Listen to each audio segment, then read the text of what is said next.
জবা জবা জবা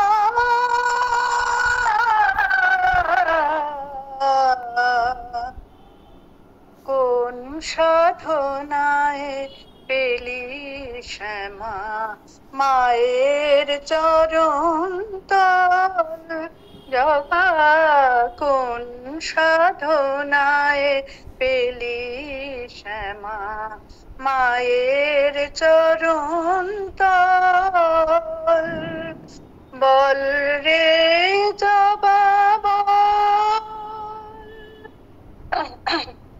মায়া তরুর বাঁধন টুটে মায়ের পায়ে পড়লি লুটে মায়া তরুর বাঁধন টুটে মায়ের পায়ে পড়লি লুটে মুক্তি পেলি উঠলি ফুটে আনন্দ বিহ্বল তোর সাধনা আমায় শেখা জবা তোর সাধনা আমায় শেখা জীবন হোক সফল বল রে জবা বল কোটি গন্ধ কুসুম ফোটে বনে মনোলোভা কেমনে মার চরণ পেলি তুই তামসী জবা কোটি গন্ধ কুসুম ফোটে বনে মনোলোভা কেমনে মার চরণ পেলি তুই তামসী জবা তোর মতো মার পায়ে রাতুল জবা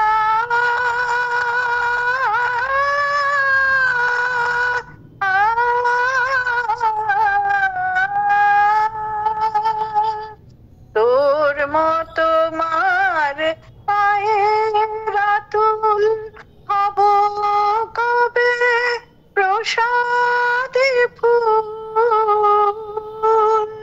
কবে উঠবে রেঙে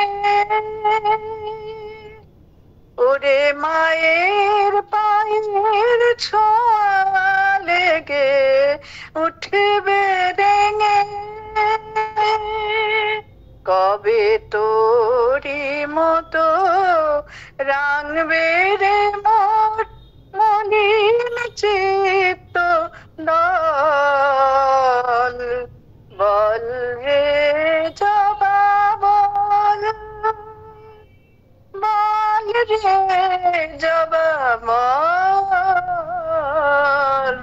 বল রে জবা জবা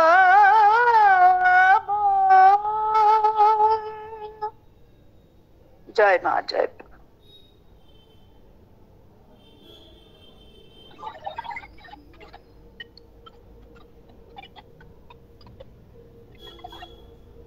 আমরা একটি খুব সুন্দর ভক্তিগীতি শুনলাম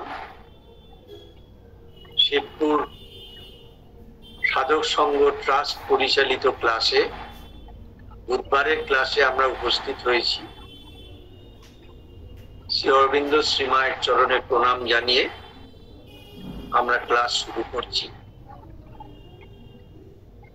আমরা মায়ের words of the mother English বইয়ের ভলিউম 14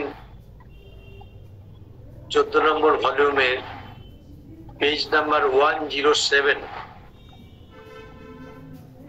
এইখানে এই বিষয়ে আমরা যে আসছি তা হলো surrender to the divine will. Surrender to the divine will, ভগবত ইচ্ছার নিকট সমর্পণ। আমরা একটা ছোট ভূমিকা বলে থাকি প্রত্যেকটি ক্লাসে, সেই রকম একটি ভূমিকা দিয়ে আমরা শুরু করি। শ্রী অরবিন্দের পূর্ণযুগ সাধনায় তিনটি বিষয়ের কথা বলা হয়, তাই এই সাধনাকে ত্রয়ী সাধনা বলা হয়। সেই তিনটি বিষয় হলো আস্পৃহা, পরিবর্জন, সমর্পণ। আস্পৃহা হলো ভগবানকে চাওয়া, ভগবান যা চান কেবলমাত্র তাই চাওয়া, এটা হলো আস্পৃহা। পরিবর্জন হলো ভগবান যা চান না তা পরিবর্জন করা। আর পরেরটি হচ্ছে সমর্পণ, ভগবানের কাছে নিজেকে সর্বতোভাবে সর্বস্ব দিয়ে সম্পূর্ণরূপে নিবেদন করা। কিন্তু এই ত্রয়ী সাধনার মধ্যে দিয়ে চলতে চলতেও আমরা অনেক সময় বুঝতে পারি যে আস্পৃহা এবং পরিবর্জনের সাধনা চলতে থাকলেও অনেক বিষয় আছে যেগুলো আমাদের নিজেদের ব্যক্তিগত যে প্রচেষ্টা তা দিয়ে কিছুই করা যায় না। তখন আমরা এই সমর্পণের যে সাধনা, এই সাধনার মধ্যে দিয়ে চলতে থাকি। তাই দীর্ঘদিন পথ চলতে চলতে বোঝা যায় যে শ্রী অরবিন্দের পূর্ণযুগ সাধনায় শুরুতে সমর্পণ, মধ্যে সমর্পণ, শেষে সমর্পণ, সর্বক্ষণ সমর্পণ।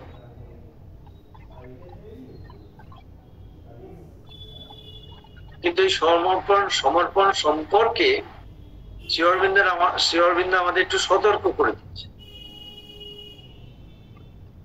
শ্রী অরবিন্দ মা গ্রন্থে সমর্পণ প্রসঙ্গে বলছেন, আমরা নলিনীদার বাংলা অনুবাদ থেকে পড়ছি। বলছেন, তামসিক নিশ্চেষ্টতাকে সর্বদাই সত্যকার সমর্পণ বলে ভুল করা হয়। অর্থাৎ আমি কিছু করব না, আমি শুয়ে বসে থাকবো, কোনো চেষ্টা করব না, ভগবান এসে আমার সব করে দেবেন, এই হচ্ছে তামসিক নিশ্চেষ্টতা। তাই বলছেন তামসিক নিশ্চেষ্টতাকে সর্বদাই সত্যকার সমর্পণ বলে ভুল করা হয়। কিন্তু তামসিক নিশ্চেষ্টতা থেকে সত্যবান, শক্তিমান কিছু উদ্ভব হয় না। এই যে তামসিক নিশ্চেষ্টতা, যেটার জন্য দিয়ে আমরা ভাবি যে ও ঠিক ভগবান করে দেবেন, আমার তো কিছু করার নেই, এবং অনেক সময় বলি তারই ইচ্ছেতে সবই চলছে, যখন আমি আর নতুন করে কি ভাববো। কিন্তু তাতে কোনো সত্যবান, ট্রুথফুল কিছু বা শক্তিমান, পাওয়ারফুল কিছু উদ্ভব হয় না।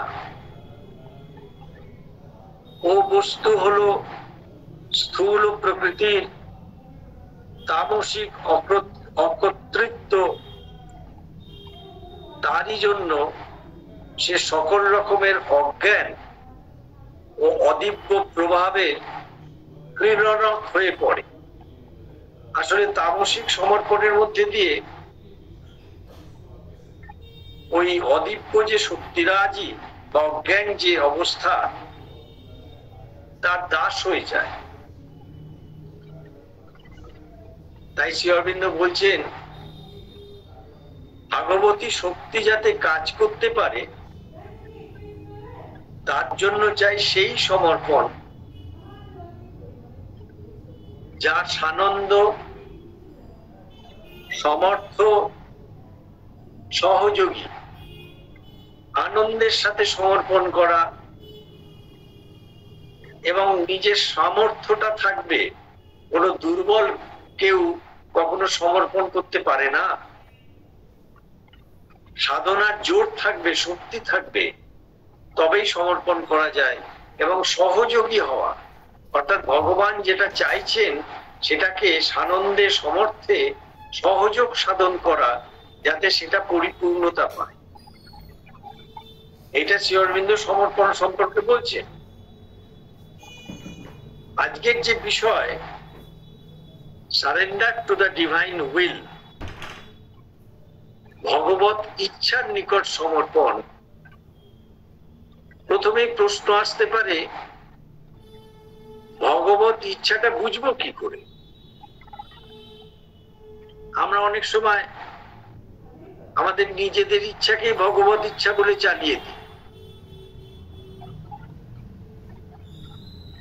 ভগবত ইচ্ছা বুঝবো কি করে? আমার নিজের ইচ্ছা যেখানে বা মানুষের ইচ্ছা যেখানে, সেখানে সবসময় একটা দ্বৈত ভাব থাকে, একটা দ্বিধা থাকে, একটা দ্বন্দ্ব থাকে,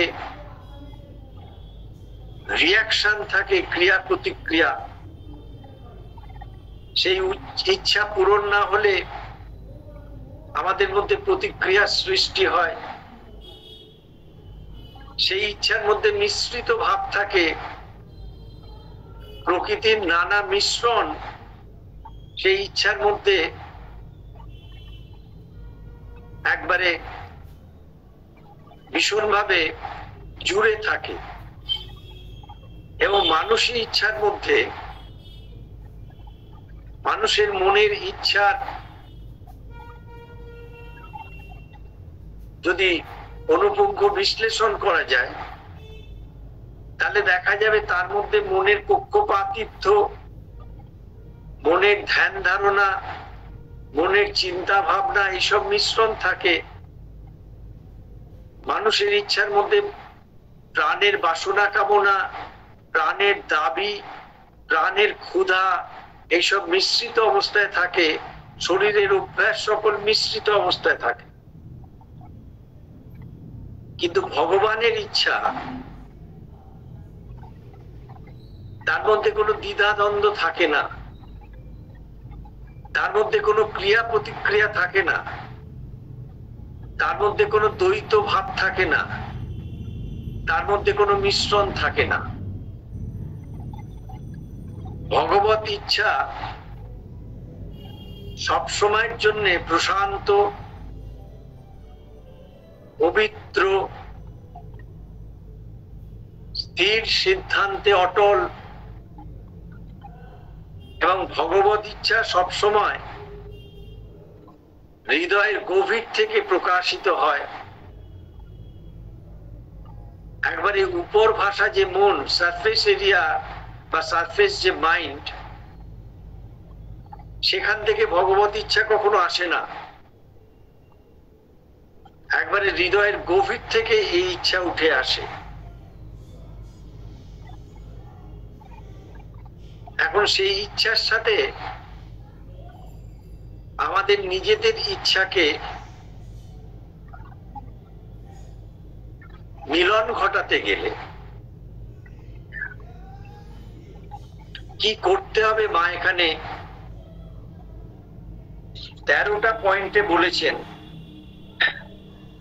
আমরা চেষ্টা করছি আজকে যতটুকু আলোচনা করা যায়। 1 নম্বরে মা বলছেন সারেন্ডার, সমর্পণ,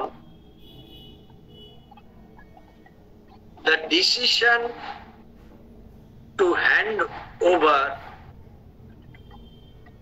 the responsibility of your life to the divine. দেখুন প্রথমেই যে কথাটা বলছেন the decision, সিদ্ধান্ত। আমাদের সাধারণ জীবনে আমরা যে সিদ্ধান্তগুলো নিই সেগুলো একবারে সুপারফিশিয়ালি, ওপর ভাষা একটা চিন্তা ভাবনা থেকে আমরা চটজলদি একটা সিদ্ধান্ত নিয়ে ফেলি। কিন্তু এখানে যে ডিসিশন বা সিদ্ধান্তের কথা বলা হচ্ছে, সেই সিদ্ধান্ত জীবনের বিচিত্র অভিজ্ঞতার মধ্যে দিয়ে মানুষ যখন বুঝতে পারে যে তার অহংকেন্দ্রিক জীবনের মধ্যে দিয়ে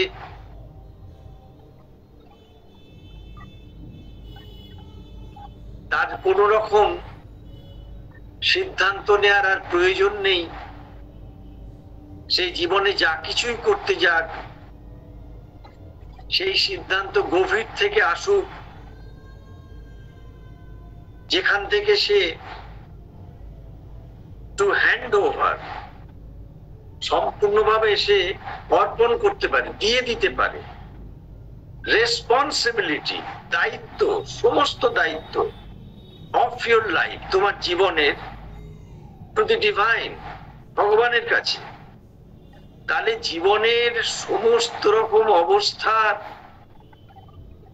সমস্ত রকম ক্রিয়া প্রতিক্রিয়ার, সমস্ত রকম ক্ষেত্রের সমস্ত দায়িত্ব যখন ভগবানের কাছে দিয়ে দেয়া হয়, সেইটা মা বলছেন সারেন্ডার। এবং সেটা একদিনে হয় না।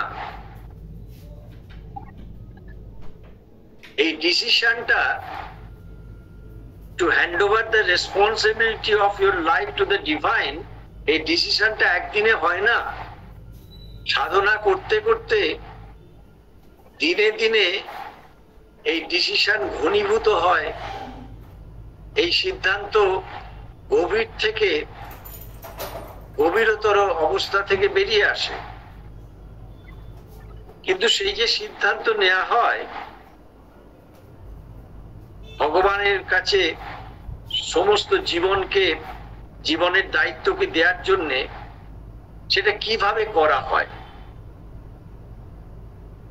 This is done either through the mind,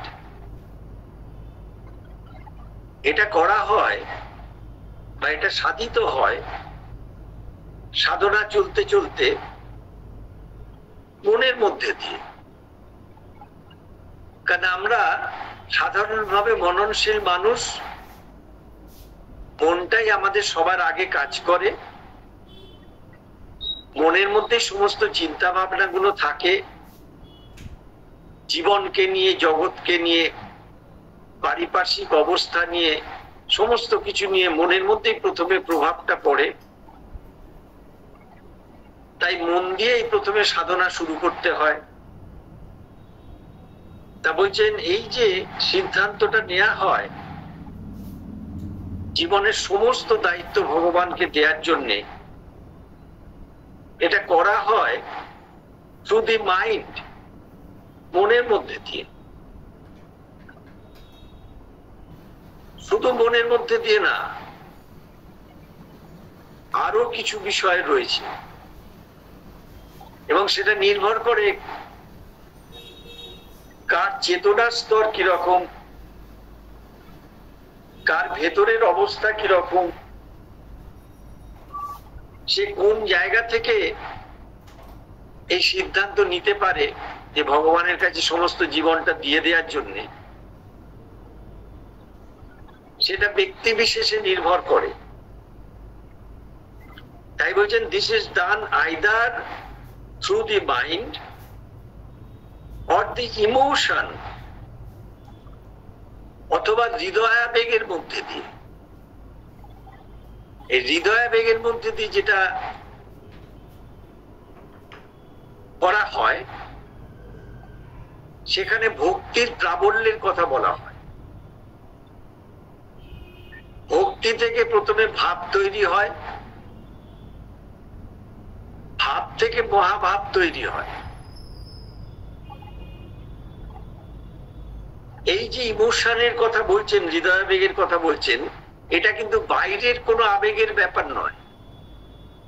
সাধারণভাবে আমাদের মধ্যে যে আবেগ দেখা দেয় সেটা না,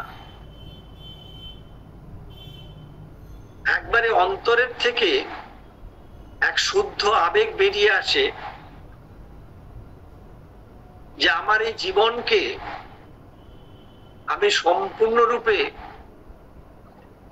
ভগবানের কাছে অর্পণ করে দেব। তাতে যাই ঘটুক না কেন, যা হোক না কেন, যা কিছু হোক, আমি এই জায়গায় স্থির সিদ্ধান্তে পৌঁছে গেলাম।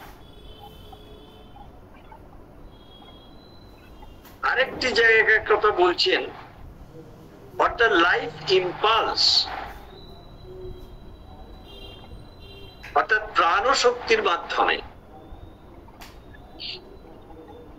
প্রাণ এমন একটা শক্তিশালী কেন্দ্র, সেই কেন্দ্রে যদি একবার সিদ্ধান্ত নেওয়া হয়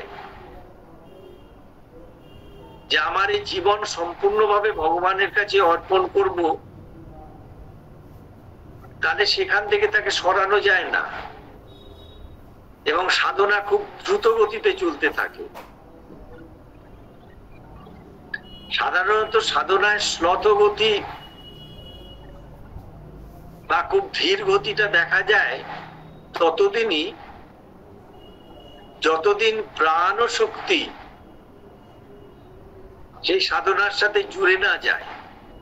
প্রাণ যখন একবার ডিসিশন নিয়ে নেয় তখন সাধনা হই হই করে চলতে থাকে। তাহলে কি বলছেন, this is done either through the mind or the emotion or the life impulse or through all of them together, অর্থাৎ এই সমস্ত কিছুর মাধ্যমেই এই সাধনা করা হয়, এই ডিসিশন নেওয়া হয় to hand over the responsibility of your life to the divine. এটা ব্যক্তি বিশেষের চেতনার স্তর অনুযায়ী, ব্যক্তি বিশেষের বৈশিষ্ট্য অনুযায়ী, তার প্রকৃতির ধারা অনুযায়ী এটা নির্ভর করে।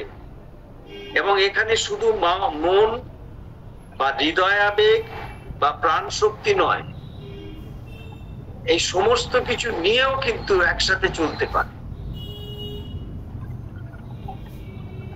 কিন্তু মূল কথাটা হচ্ছে ওইটা,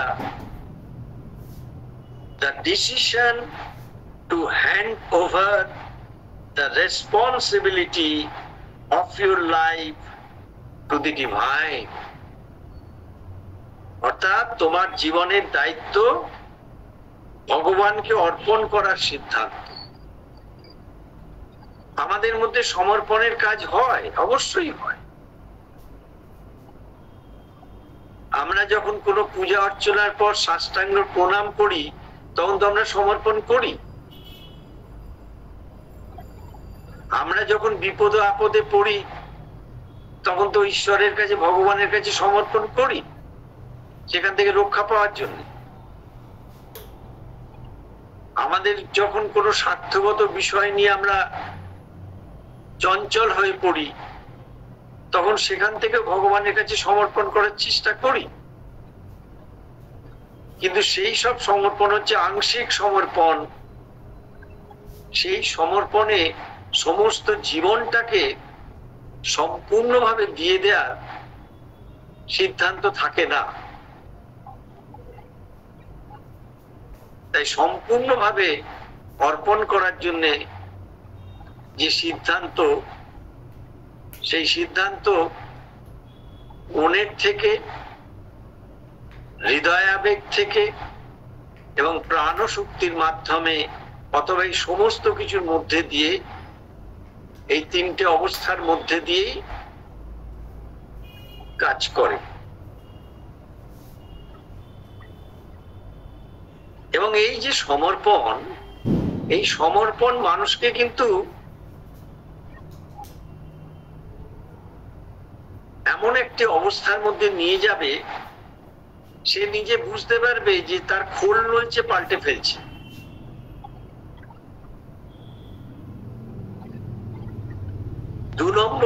নাম্বার 2 পয়েন্টে বলছেন, to surrender to the divine is to renounce your narrow limits. এটা খুব গুরুত্বপূর্ণ বিষয়। আমি ভগবানের কথা বলছি, ভগবানের কথা শুনছি, ভগবানের সাধনার কথা নিয়ে রয়েছি, অথচ আমার মনটা সংকীর্ণ হয়ে রয়েছে। আমার মধ্যে সংকীর্ণতা রয়েছে। আমার মধ্যে সংকীর্ণতা রয়েছে আমার চিন্তা ভাবনার ক্ষেত্রে, আমার মধ্যে সংকীর্ণতা রয়েছে মানুষকে নিয়ে ভাবনা চিন্তা করার ক্ষেত্রে। কারণ আমি পক্ষপাতিত্ব করি। আমি যাকে পছন্দ করি সেটাও খুব ন্যারো, আর যাদের অপছন্দ করি সেটাও খুব ন্যারো, সংকীর্ণ। কারণ আধ্যাত্মিক সাধনায় সমর্পণ করতে করতে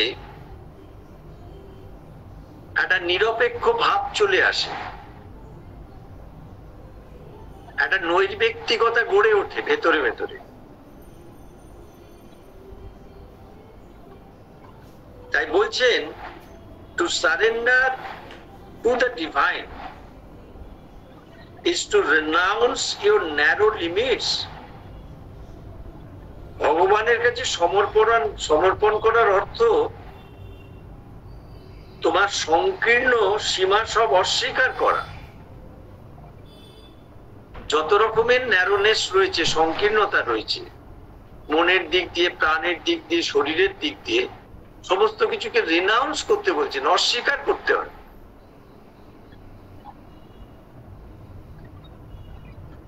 আমরা নিজেরাই আমাদের পরিবেশের মধ্যে, সংসারের মধ্যে, এমনকি বলা বাহুল্য, আমরা শ্রী অরবিন্দ মায়ের নামে যে কেন্দ্র করি, সেই কেন্দ্রের মধ্যেও আমরা অনেক সময় বিভাগ তৈরি করি। আমরা কাউকে কাউকে পছন্দ করি, কাউকে কাউকে করি না। এইসব ন্যারোনেস একবারই চলতে পারে না। তাহলে জেনে রাখতে হবে সেখানে সারেন্ডার বা সমর্পণের সাধনা চলছে না। এবং তারপর বলছেন, and let yourself be invaded by it,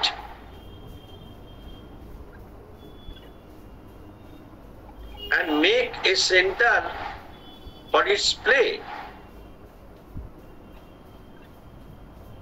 এবং তোমাকে ওই যে ভগবানের সমর্পণের যে সাধনা, সেটা দিয়ে তোমাকে তার দ্বারা অধিকৃত হতে হবে এবং and make a center for its play, এবং তার লীলা কেন্দ্রে তোমাকে পরিণত হতে হবে। অর্থাৎ ভগবান তোমার মধ্যে কাজ করবেন তার ইচ্ছা অনুসারে। তুমি হবে তার সেই ইচ্ছার লীলার একটি কেন্দ্র, ফর ইটস প্লে। প্লে কথাটা বলেছেন লীলা হিসেবে। and make a center for its play, এবং তোমাকে নিজেকে তৈরি করতে হবে, গড়ে তুলতে হবে নিজেকে তারই লীলা কেন্দ্রের একটা ক্ষেত্র হিসেবে, যাতে ভগবান স্বইচ্ছায় একেবারে স্বতঃস্ফূর্ত ভাবে তোমার মধ্যে দিয়ে তার ইচ্ছাকে পূরণ করতে পারে। সেখানে ব্যক্তির ইচ্ছা, অহং কর্তৃক সমস্ত যে ইচ্ছাগুলো বা যে ইচ্ছার মধ্যে মিশ্রণ থাকে সেই সব ইচ্ছা সব সরে যাবে, একমাত্র ভগবত ইচ্ছাই সেখানে কাজ করবে।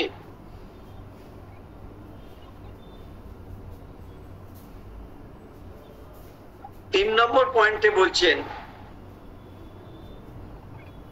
if you are truly surrendered to the divine, দেখুন কথাটা বলছেন truly surrendered, তার মানে আমরা যে সমর্পণ করি সেটা সবসময় truly surrendered হয় না। সেই সমর্পণের মধ্যে অনেক কিছু মিশ্রণ থাকে, অনেক স্বার্থবোধ থাকে, আত্মকেন্দ্রিকতা থাকে, মনের প্রাণের অনেক মিশ্রণ থাকে।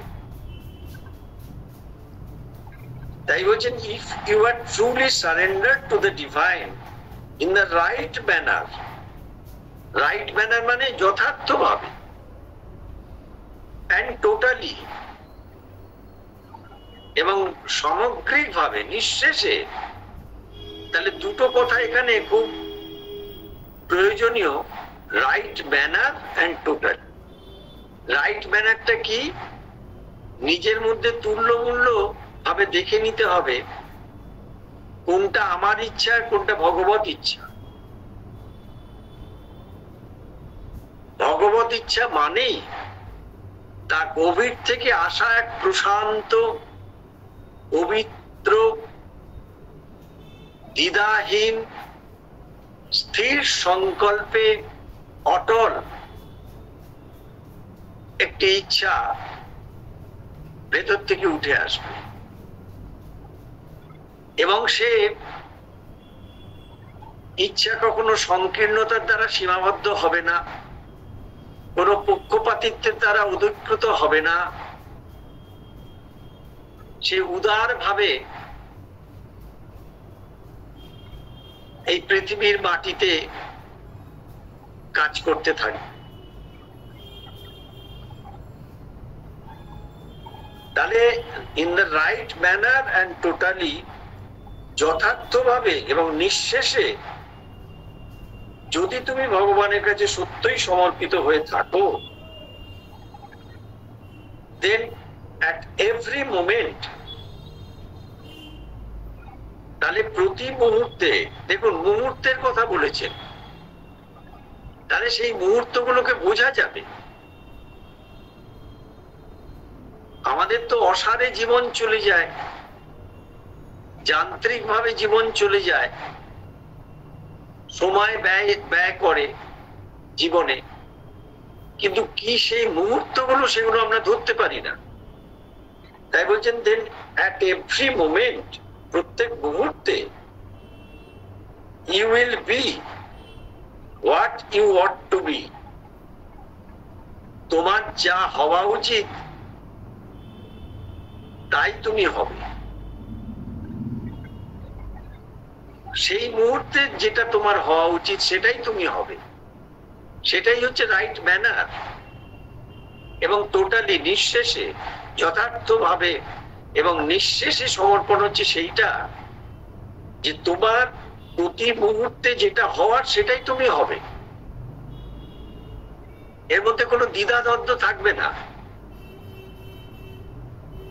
You will do what you ought to do, তোমার যেটা করার সেটাই তুমি করবে।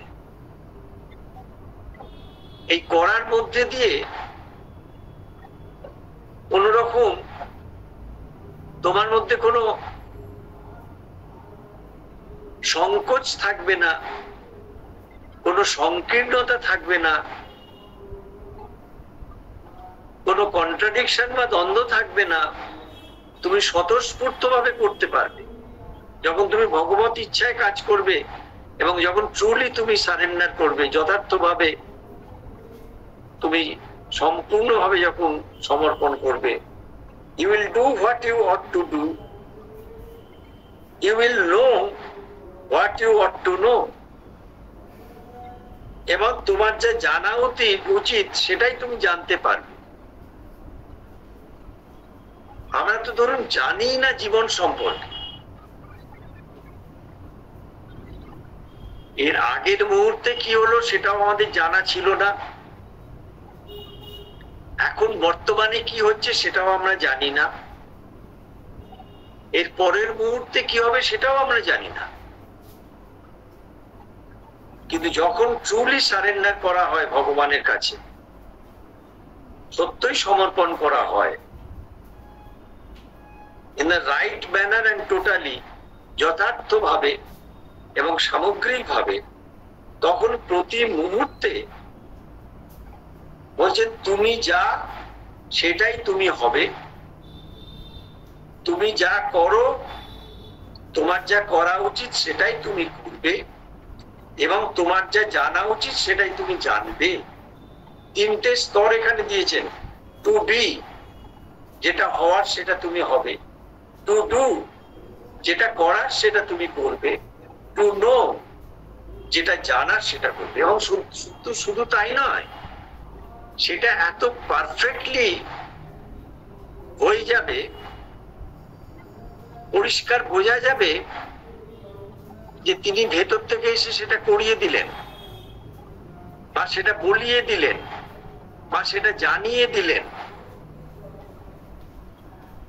আর আমাদের ইচ্ছেতে যখন আমরা করি তখন সবসময় সেখানে দ্বিধা, দ্বন্দ্ব, সংকীর্ণতা, পক্ষপাতিত্ব, মিশ্রণ, এইসবগুলো থাকে।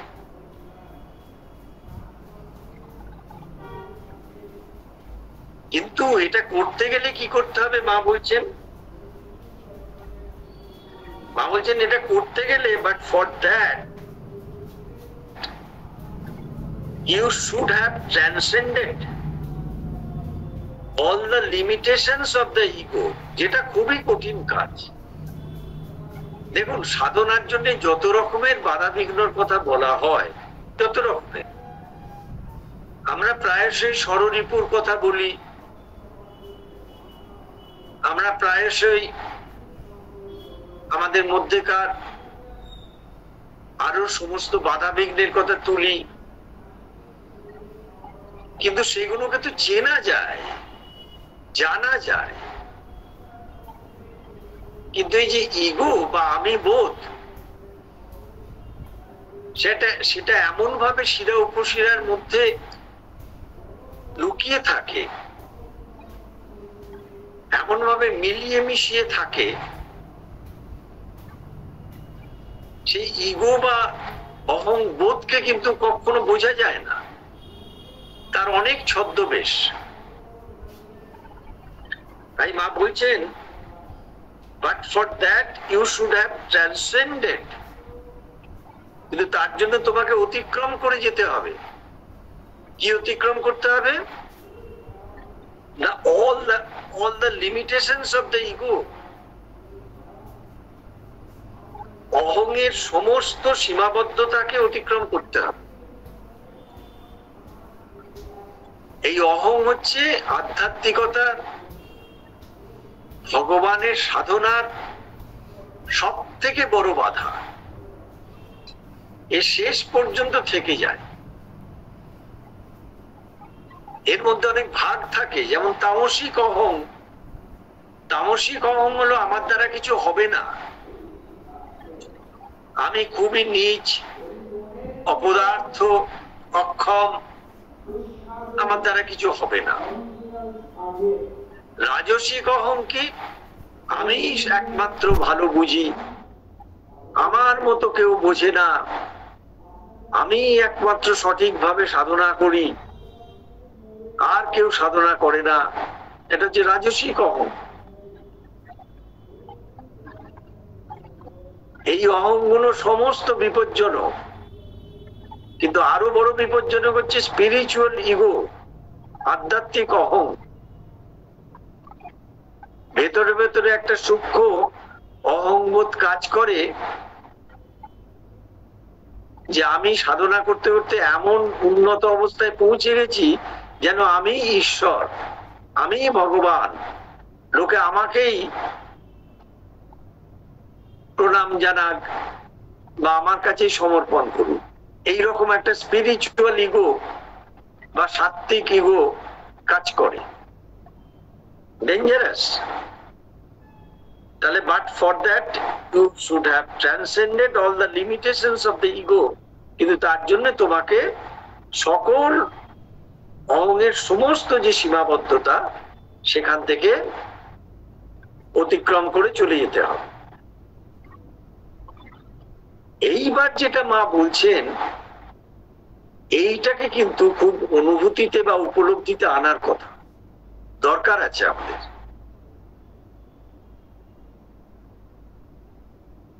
আমরা অনেক সময় সমর্পণের সাধনা করতে গিয়ে ভাবি যে সবকিছু থেকে বিচ্ছিন্ন হয়ে যাব, ছোট হয়ে যাব, কুকড়ে যাব। না, 4 নম্বর পয়েন্টে বলছেন ট্রু সারেন্ডার এনলার্জেস ইউ। প্রকৃত যে সমর্পণ তোমাকে প্রসারিত করে, সেটা কখনো তোমাকে সংকীর্ণ করবে না, কোনো কিছু থেকে বিচ্ছিন্ন করে দেবে না, তোমাকে একটা ক্ষুদ্র আয়তনের মধ্যে ফেলে দেবে না, তুমি একটা ছোট গণ্ডির মধ্যে আবদ্ধ হতে পারবে না যখন সত্যিকারের ট্রু সারেন্ডার হবে। কারণ সেটা একটা মহতি বিষয়, মহতি কর্মের মধ্যে দিয়ে তোমাকে প্রসারণের মধ্যে নিয়ে চলে যাবে। True surrender enlarges you. প্রকৃত সমর্পণ তোমাকে প্রসারিত করে। It increases your capacity. তোমার যা সামর্থ্য, অর্থাৎ আমরা আমাদের তো নিজেদের সামর্থ্যটা বুঝি এবং অনেক সময় বুঝতে পারি যে এইটা করতে গেলে আমার সামর্থ্যের অভাব আছে, দক্ষতার অভাব আছে, মেধার অভাব আছে, বোঝার অভাব আছে। কিন্তু সমর্পণ করে কি এই সমস্ত অভাবগুলোকে দূর করে দেয়, করে দিয়ে বলছেন ইট ইনক্রিজেস ইউর ক্যাপাসিটি। তোমার সামর্থ্যকে বর্ধিত করে দেয়। তুমি আজ যা পারছো না কাল তা পারবে, এবং দিনে দিনে তোমার সামর্থ্য বাড়তে থাকে। It gives you a greater measure in quality and in quantity. এটা গুণগতভাবে এবং পরিমাণগতভাবে তোমার মানকে আরো অধিকতর উন্নত করে দেবে। এই যে গুণগতভাবে বলছেন উন্নত করে দেবে, অর্থাৎ ধরুন এরম নয় আকস্মিক ভাবে কিছু ঘটবে, একটা ক্রমবর্ধিত অবস্থায় দেখা যাবে মন অনেক বেশি উদার, অনেক বেশি সচেতন, অনেক বেশি বিস্তৃত ক্ষেত্রে সে বিচরণ করতে পারে। প্রাণ অনেক বেশি তার দুর্বলতাকে অতিক্রম করে অনেক বেশি শক্তিশালী, অনেক বেশি প্রসারিত হয়ে বিস্তৃততর ক্ষেত্রে কর্ম করতে পারে। শরীরও কিন্তু খুব সুস্থ হয়ে উঠবে, খুব সুন্দর হয়ে উঠবে। এবং এখানে যে কোয়ালিটির কথা বলছেন সেটা তো গুণগতভাবে বাড়বেই, কিন্তু কোয়ান্টিটি মানে কিন্তু পরিমাণ বলছেন, বুদ্ধির পরিমাণ, কর্মের পরিমাণ, সামর্থ্যের পরিমাণ, এইসব পরিমাণ বাড়তে থাকবে। এর আগে যা পারতাম না সেগুলো সহজে পারা যাবে, এর আগে যা বুঝতাম না সেগুলো সহজে বোঝা যাবে, এর আগে যেগুলোকে একেবারে মনে হতো কোনোদিনই বুঝতে পারবো না, সেগুলোকে সহজে বোঝা যায়। which you could not have had yourself, যা তুমি নিজের চেষ্টায় কখনো আয়ত্ত করতে পারবে না। এইটা একটা বাস্তবর ক্ষেত্র। অনেক সময় আমাদের জীবনে, সাধারণ জীবনে অহং দ্বারা পরিচালিত হয়ে, বিশেষ করে যারা খুব ইগোইস্টিক মানুষ, তারা মনে করেন আমি যা ইচ্ছা তাই করে দেব, আমার যখন যা ইচ্ছা তাই করব, আর যেরকম যা ইচ্ছা তাই করব। কিন্তু প্রকৃতি এবং চেতনার ক্ষেত্র এত বিস্তৃত, এত অসীম, এত অনন্ত, যে কোনো মানুষ যদি মনে করেন আমি নিজে থেকে সব করে দেব,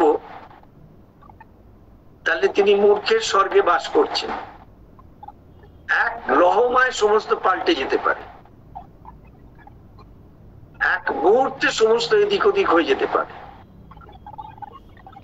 তাই বলছেন which you could not have had yourself, তুমি নিজের চেষ্টায় যেটা পারবে না, সেইটা কিন্তু এই সমর্পণ তোমাকে করে দেবে, তোমাকে প্রসারিত করে দেবে, তোমার সামর্থ্য বর্ধিত করে দেবে, গুণগত ভাবে ও পরিমাণগত ভাবে তোমার মান, যেটা স্ট্যান্ডার্ডাইজেশন, তুমি যে জীবন যাপন করছিলে সেটাকে আরো অধিকতর উন্নত অবস্থায় নিয়ে চলে যাবে।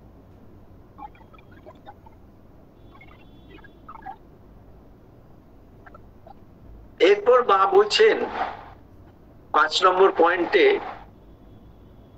Detailed surrender. এইটা নিয়ে আমাদের কিন্তু খুব বোঝার দরকার আছে, কারণ আমরা অনেক সময় বুঝি যেটা সহজে আমার হাতের মুঠোর মধ্যে রয়েছে,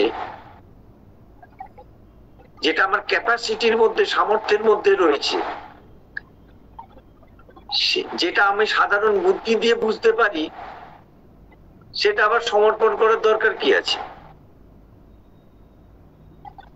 কিন্তু আধ্যাত্মিক সাধনায়, ঈশ্বরের সাধনায় পূর্ণ সমর্পণের ক্ষেত্রে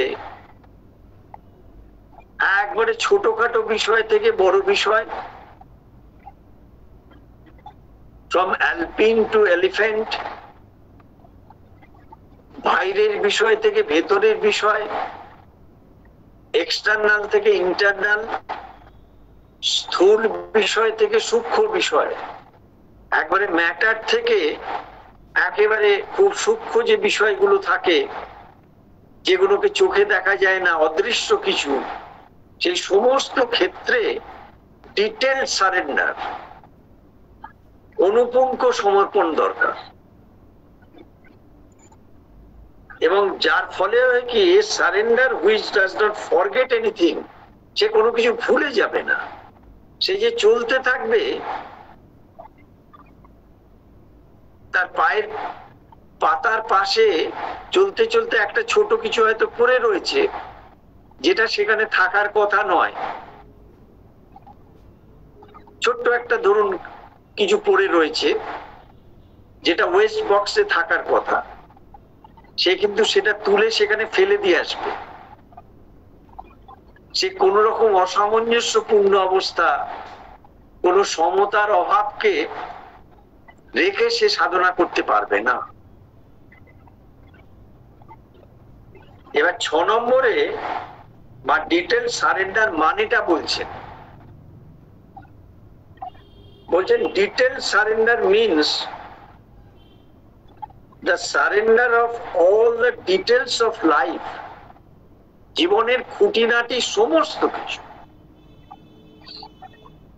সমস্ত কিছু,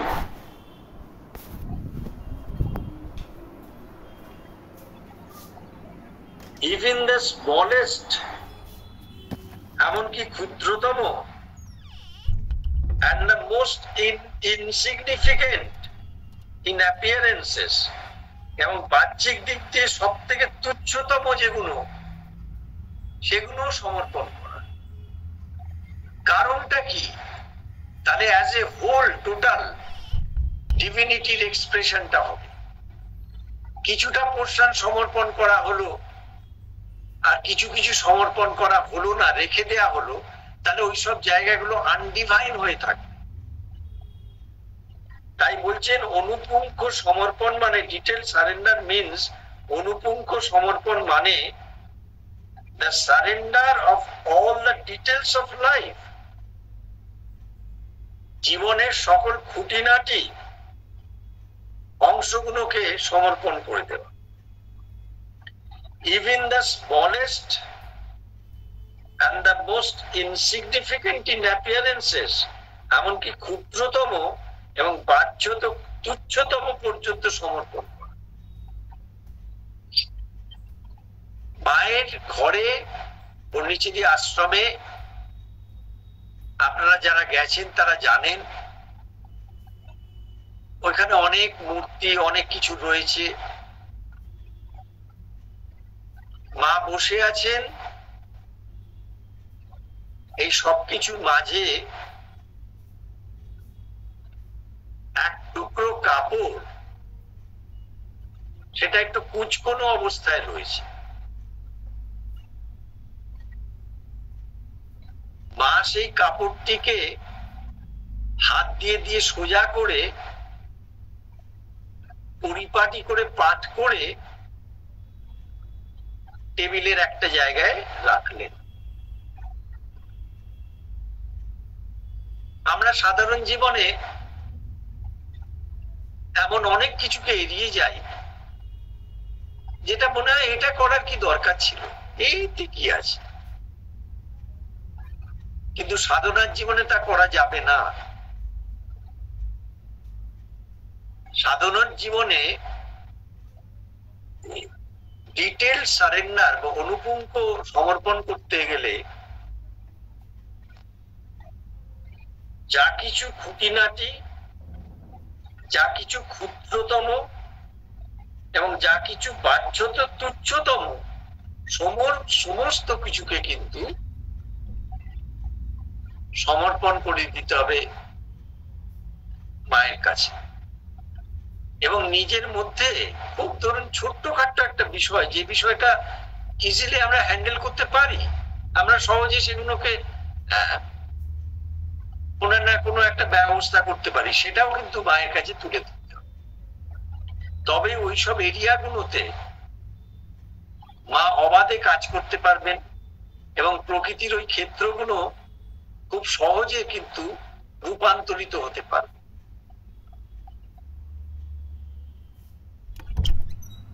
And this means to remember the divine in all circumstances. এটার বাণীটা কি? এর বাণীটা হচ্ছে সর্বসময়ের জন্য ভগবানকে স্মরণ করা। আমরা তো ভগবানকে আংশিক স্মরণ করার পর অন্যান্য কিছুকেও নিয়ে থাকি, কিন্তু surrender to the divine will, ভগবানের ইচ্ছার কাছে সমর্পণ মানে তাকে সব সময়ের জন্য স্মরণ করা। কি কি স্মরণ করার জন্য বা বলছেন? হোয়াট এভার উই থিঙ্ক, আমরা যা কিছু চিন্তা করি। দেখুন, আমরা অনেক সময় বলি যে আমাদের জীবনে আমরা খুব নিঃসঙ্গ, আমাদের সেইভাবে আগেকার মতো বন্ধু বান্ধব নেই, বয়স হয়ে গেছে, লোকজন নেই, কিন্তু আমাদের বড্ড একটা সঙ্গ হচ্ছে, ভীষণ সঙ্গ হচ্ছে আমাদের মধ্যেকার চিন্তা ভাবনা, এই সব সময়ের জন্য থাকে। তাহলে কি সারেন্ডার করতে হবে? হোয়াট এভার উই থিঙ্ক, আমরা যা কিছু চিন্তা করি, ফিল, যা কিছু অনুভব করি, অর ডু, বা যা কিছু কাজ করি, কত সহজ করে দিয়েছেন। যা কিছু চিন্তা করি, যা কিছু অনুভব করি, বা যা কিছু কাজ করি, সমস্ত গুলোকে আমাদের সারেন্ডার করতে হবে। We must do it for হিম, আমাদের তা করতে হবে ভগবানের জন্য। ফর হিম মানে তার জন্য, ভগবানের জন্য, as a way of coming close to হিম, যাতে আমরা তার খুব নিকটবর্তী হতে পারি। একটা খুব ছোট কাজ দেখবেন, মাকে দিয়ে দেখবেন ভেতরের মন প্রাণটা একবারে ভরে যাবে, হৃদয়ের মধ্যে একটা আনন্দ এসে দেখা দেবে। খুব ছোট কাজ, খুব মহৎ বৃহৎ কর্মের কথা বলছি না। ক্যাপেবল অফ ম্যানিফেস্ট না, হ্যাঁ না, কি বলছেন, we must do it for him as a way of coming close to him. আমাদের এইগুলো সব করতে হবে তার নিকটবর্তী হওয়ার জন্য। To be more and more what he wants us to be. আমাদের আরো আরো বেশি হয়ে উঠতে হবে, যতটা হয়ে উঠেছি তার থেকে আরো বেশি হয়ে উঠতে হবে তিনি যা চান সেইটা হয়ে ওঠার জন্য, তিনি আমাদের দিয়ে যেটা চান সেইটা হয়ে ওঠার জন্য। Capable of manifesting his will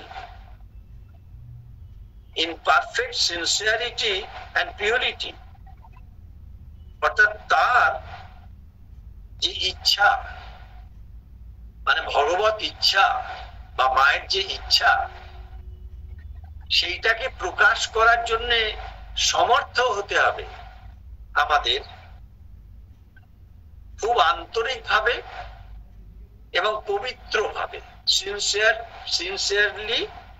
sincerity, imperfect sincerity and purity, আন্তরিকভাবে এবং পবিত্রভাবে। To be the instrument of his love, তার প্রেমের যন্ত্র হতে হবে। তাহলে এই ডিটেল সারেন্ডারের ক্ষেত্রে এমন কোন বিষয় নেই যেটাকে এড়িয়ে যাওয়া যাবে। প্রতিদিনের ঘুম থেকে ওঠা থেকে ঘুমানো পর্যন্ত, এমনকি ঘুমের মধ্যেও এই পূর্ণযোগের সাধনা চলে। মা আমাদের মধ্যে প্রবেশ করে মাতৃ চেতনার দ্বারা আমাদের প্রকৃতিকে পরিবর্তিত করে রূপান্তরিত করেন এবং তারা অদিব্য শক্তিরাজি নিম্ন প্রকৃতির প্রভাব থেকে মুক্ত হয়ে দিব্য যন্ত্রে পরিণত হয় এবং অবশেষে আমরা তার প্রেমের যন্ত্র হয়ে উঠতে পারি। এইভাবে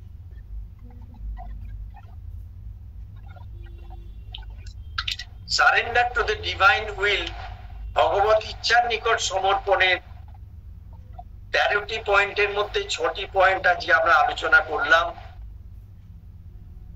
আর বাকিটা আগামী দিনে আমরা আলোচনা করব এই আশা নিয়ে এখানে ক্লাস শেষ করছি। ওম আনন্দময়ী চৈতন্যময়ী সত্যময়ী